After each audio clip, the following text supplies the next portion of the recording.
मित्रों, उजागर चैनल पर आपका हार्दिक अभिनंदन। और पशु परिचर भर्ती परीक्षा 2024 के लिए आपके लिए आज से ही एक महत्वपूर्ण कड़ी के रूप में शुरू किया जा रहा है। और आज हम सर्वप्रथम भाग बे के पशुओं की नस्ल के बारे में हम यहाँ एक चैप्टर ले रहे हैं। तो सबसे पहले हम देखेंगे कि नस्ल अर्थात ब्रीड पालतू पशुओं का वर्गीकरण का एक समूह रूप, रंग, व्यवहार एवं अन्य लक्षणों के आधार पर एक ही प्रजाति के जानवरों के लिए भिन्न भिन्न जो समूह है उसके बारे में जो विवरण होता है उसको ब्रीड या नस्ल कहा जाता है। तो आज बहुत ही महत्वपूर्ण हम नस्ल में गोवंश की नस्ल में ले रहे हैं। सबसे पहले थार पारकर, जैसा कि आप इससे समझ रहे हैं, थार पारकर। थार जो रेगिस्तान है, थार नाम से प्रसिद्ध है, भारत और पाकिस्तान, उसमें पाकिस्तान का 15% भाग और भारत का 85% भाग समाहित है।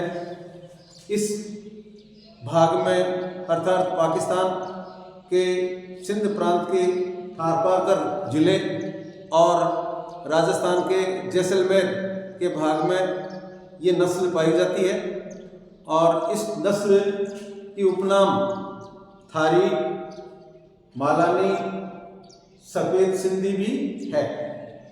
इसका जो प्रमुख स्थान है वो थार पारकर अर्थात पाक से ही नाम से जाना जाता है और गुड्डा मालानी बाढ़ में तथा जैसलमेर का भाग समाहित है।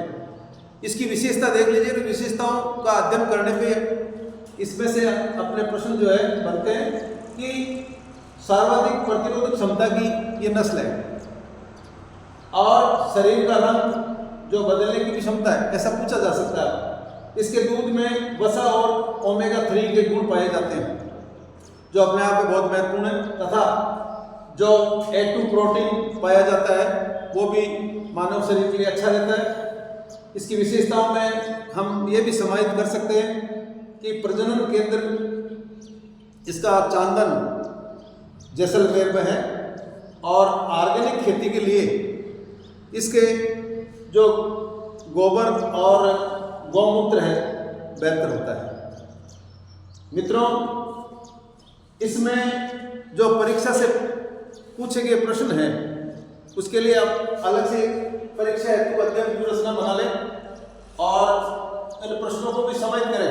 कोई जरूरी नहीं है कि वापस रिपीट हो, और रिपीट भी हो सकते हैं। तो एलडीसी परीक्षा 2018 जो सितंबर माह में 9 सितंबर को आयोजित की गई और आपकी परीक्षा भी सितंबर में। प्रश्न आया था, थार पारकर नस्ल राजस्थान के किस क्षेत्र में पाई जाती है?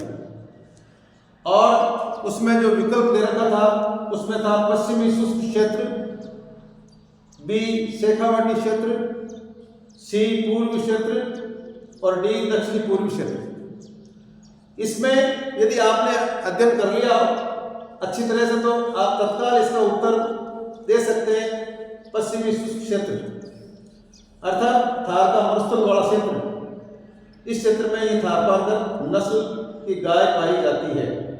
इसी प्रकार 2016 में कनिष्ठ अभियंता का जो पेपर आया था उसमें प्रश्न पूछा गया था कि दुग्ध उत्पादन हेतु राजस्थान में कौन सी नस्ल सुप्रसिद्ध है।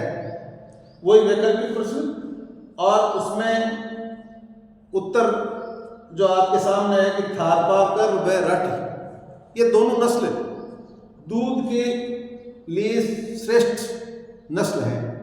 तो इस प्रकार के प्रश्न हमने चेष्टा की, एक अलग से आपको अध्ययन व्यूहरचना बनाकर पढ़ने के लिए प्रेरित करने का प्रयास किया गया। हम एक और नई तकनीक और विधि अपनाते हैं ताकि एक से अनेक ज्ञान या जानकारी का आपको लाभ हो। कैसे? जैसे मान लीजिए थार, थार शब्द का अर्थ समझेंगे हम, किस जगह अवस्थित है और इससे संबंधित और कोई अन्य जो प्रश्न बनते हैं उसके बारे में। जैसे शुष्क मरुस्थल अर्थात इसको शुष्क मरुस्थल के रूप में भी जाना जाता है और ये भारत में 85% इसका क्षेत्र समाहित है और पाकिस्तान का केवल 15% भाग। भारत का सबसे बड़ा मरुस्थल, ये प्रश्न पूछे जा सकते हैं। और विश्व का सर्वाधिक जनसंख्या घनत्व वाला मरुस्थल कौन सा है? तो आप उसमें थार रेगिस्तान का अंकन कर सकते हैं। इसी प्रकार ये थार शब्द की उत्पत्ति थल से हुई, जिसका शाब्दिक अर्थ है आपके रेत का टीला। मित्रों, इसके साथ साथ जो प्रश्न इसी से संबंधित जो पूछा जा सकता है, मैंने कहा ना एक से अनेक जानकारी, जैसे केवल अपन ले रहे हैं थार पार कर, लेकिन सामान्य ज्ञान बढ़ाने के लिए एक से अनेक वाली योजना में आएंगे।